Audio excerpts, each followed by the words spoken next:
నెలతల్లి కార్యక్రమానికి తిరిగి స్వాగతం.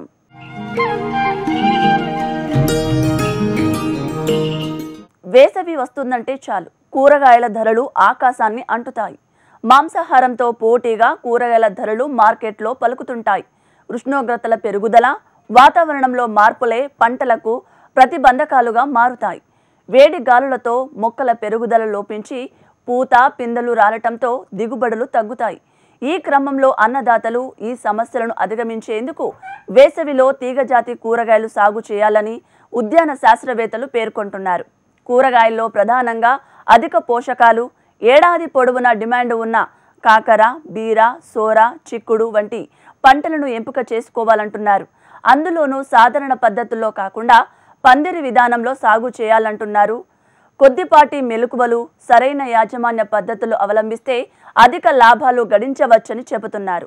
మరి వేసవిలో తీగజాతి కూరగాయల సాగులో ఎలాంటి యాజమాన్య పద్ధతులు పాటించాలో బెల్లంపల్లి కృషి విజ్ఞాన కేంద్రం ఉద్యాన శాస్త్రవేత్త డాక్టర్ శ్రవంతి సలహాలు సూచనలు మీకోసం. వాతావరణ ఉష్ణోగ్రత వచ్చేసి 25 నుంచి 35 డిగ్రీల సెంటీగ్రేడ్ వరకు ఉండాలి.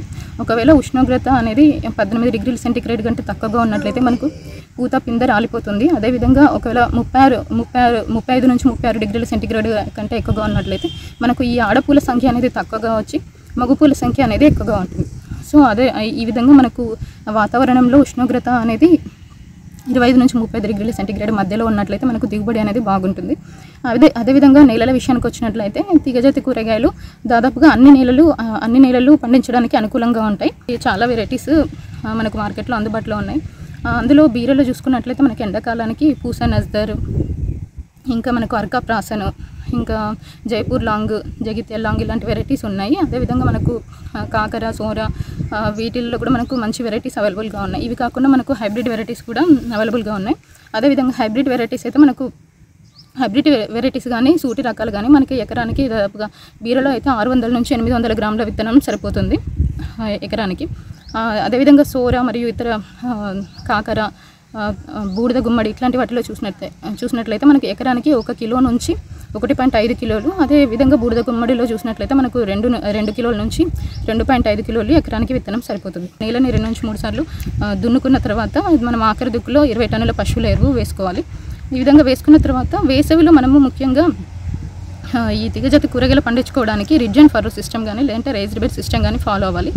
పంట వేసిన తర్వాత అది కలుపు రాకుండా ఉండడానికి విత్తిన వెంటనే మనము పెండి మిథలైన్ 1.2 లీటర్స్ ఎకరానికి అంటే 200 లీటర్ల నీటికి కలుపుకొని పిచికారీ చేసుకున్నట్లయితే మనకు కలుపు సమస్య బాధించకుండా ఉంటుంది. ముఖ్యంగా వేసవి కాలంలో మనకు మొక్కల మధ్య దూరం అనేది చాలా ముఖ్యమైన అంశము. అంటే ఖరీఫ్తో పోల్చినట్లయితే మనకు వేసవిలో మొక్కల సాంద్రత అనేది ఎక్కువగా ఉండాలి. ఈ విధంగా మొక్కల సాంద్రత ఎక్కువగా ఉండడం వల్ల ఏంటంటే ఒక మొక్కకు చూసుకున్నట్లయితే దిగుబడి తక్కువగా ఉన్నప్పటికీ ఈ మొక్కల సాంద్రత ఎక్కువగా ఉండడం వల్ల ఓవరాల్గా మనకు ఎకరానికి చూసుకున్నట్లయితే దిగుబడి ఎక్కువగా ఉంటుంది. ఈ విధంగా మొక్కల సాంద్రత ఎక్కువగా ఉండడం వల్ల ఈ వేసవి తాపం అనేది ఎక్కువగా మొక్కల మీద పడకుండా ఉంటుంది. ఈ విధంగా రిడ్జెస్ మధ్యలో అయితే 2 వరుసల మధ్య అయితే మనము కనీసం 2 మీటర్ల దూరాన్ని పాటిస్తూ మొక్కల మధ్యలో అయితే 65 నుంచి 75 సెంటీమీటర్ల వరకు మనము దూరాన్ని పాటించాలి. సోరకాయలు అయితే మనం దాదాపుగా 2 మీటర్ల దూరం వరుసల మధ్య పాటిస్తూ మొక్కల మధ్య అయితే 75 నుంచి 80 సెంటీమీటర్ల వరకు మనము దూరాన్ని పాటించాలి. ఈ విధంగా మొక్కల మధ్య దూరాన్ని మరియు వరుసల మధ్య దూరాన్ని మనం పాటించాలి. ఎరువుల యాజమాన్యంలో ఈ తీగజాతి కూరగాయలు అయితే మనము యూరియా 40 కిలోలు, భాస్వరము 40 కిలోలు, పొటాష్ వచ్చేసి 20 కిలోలు. దీంట్లో యూరియాలో 1/3 వంతు మరియు భాస్వరం మొత్తం అండ్ పొటాష్ మొత్తం 20 కిలోలు మొత్తం మొదటిసారి విత్తనం నాటినప్పుడు వేసుకోవాలి. తర్వాత ఈ యూరియా మిగిలిన 2 పాళ్ళు అనేవి విత్తిన 30 రోజులకు ఒకసారి మళ్ళీ పూత పింద సమయంలో మళ్ళీ ఒకసారి ఎరువుల యాజమాన్యాన్ని పాటించాలి. మనకి ఎప్పుడైతే 2 నుంచి 4 ఆకుల దశలో ఉంటుందో ఆ మొక్కలకు అప్పుడు మనము ఒక 3 గ్రాముల బొరాక్స్ మనము లీటర్ నీటికి కలుపుకొని పిచికారీ చేసుకోవాలి. లేదా మనకు మాలిక్ హైడ్రజైడ్ 50 గ్రాములు కూడా మనం పిచికారీ చేసుకున్నట్లయితే మనకు ఆడపూల శాతం ఎక్కువగా పెరుగుతుంది.